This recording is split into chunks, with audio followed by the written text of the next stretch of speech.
మందార కొమ్మలను చక్కగా మట్టిలో పెట్టుకుంటే వేర్లు విస్తరించి చిగుర్లు వస్తాయండి. ఇది అందరికీ తెలిసిన విషయమే. అయితే మందార కొమ్మలను, గులాబీ కొమ్మలను, మన దగ్గర ఉన్న మందార మొక్కలు కాకుండా వేరే రంగు పూల కొమ్మలను నేను తీసుకువచ్చాను. వీటిని ఇసుకలో ఎలా పెట్టుకోవాలనేది మీకు చూపిస్తున్నాను.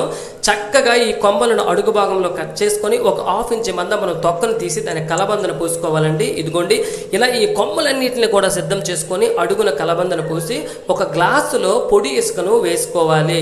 అడుగు భాగంలో రంధ్రం పెట్టకూడదు. ఒకవేళ పెట్టినట్లయితే ఇసుక కిందకి జారిపోతూ ఉంటుంది. చక్కగా ఒక్కొక్క కొమ్మను మనము ఇసుకలో పెట్టుకొని కలబందను పైన వేసి నీటితో నింపుకున్నట్లయితే ఇసుక చక్కగా చెమ్మను కలిగి ఉంటుంది. మధ్య మధ్యలో అది పొడిబారినట్లయితే మనం నీరు వేసుకోవాలి. 2 వారాలు తిరిగేలోపే చక్కగా వేర్లు విస్తరించి చిగుర్లు వస్తాయి. ఇలా గులాబీలు కానీ మందారాలు కానీ చక్కగా ఇసుకలో కొమ్మలను పెట్టుకోవచ్చు. మందార కొమ్మలను చక్కగా